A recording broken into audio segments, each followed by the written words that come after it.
सत्य परिस्थितीचा सविस्तर आढावा। छत्रपती शिवाजी महाराजांच्या पावनभूमीत डान्स बार संस्कृती खपवून घेणार नाही असा खणखणीत इशारा देत महाराष्ट्र नवनिर्माण सेनेने मनसेने पनवेलमध्ये पुन्हा एकदा आपल्या आक्रमक शैलीत आंदोलन केले।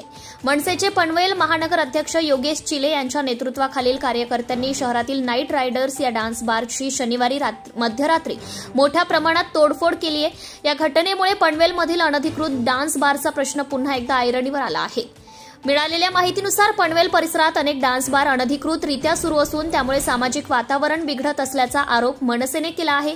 याच पार्श्वभूमीवर योगेश चिले यांच्या नेतृत्वात मनसेचे कार्यकर्ते नाईट रायडर्स या डान्स बारवर धडकले।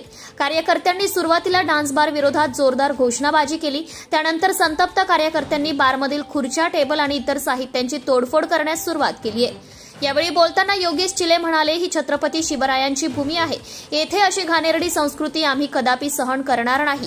प्रशासनाला वारंवार तक्रारी करूनही कारवाई होत नसल्याने आम्हाला हे पाऊल उचलावे लागत आहे। हा केवळ एक इशारा असून पनवेलमधील सर्व अनधिकृत डान्स बार बंद झालेच पाहिजे, अन्यथा मनसे आपल्या शैलीत उत्तर देत राहील। या तोडफोडीच्या घटनेनंतर परिसरात काही काळ तणावाचं वातावरण निर्माण झाले होते।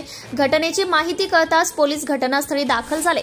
मनसेच्या या आंदोलनामुळे कायदा आणि सुव्यवस्थेचा प्रश्न निर्माण झाला असला तरी शहरातील डान्स बार संस्कृती विरोधात नागरिकांमध्ये असलेल्या रोषाचेच हे प्रतीक असल्याचं बोललं जात आहे।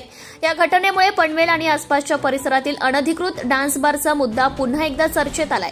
मनसेच्या या आक्रमक भूमिकेमुळे बार मालकांमध्ये भीतीचे वातावरण पसरले असून आता पोलीस प्रशासन यावर काय कायदेशीर कारवाई करणार आणि अनधिकृत डान्स बारवर अंकुश लावणार का याकडे सर्वांचं लक्ष लागलं आहे। महाराष्ट्र टुडे मराठीसाठी ब्युरो रिपोर्ट कासिम अली सय्यद, पनवेल, नवी मुंबई।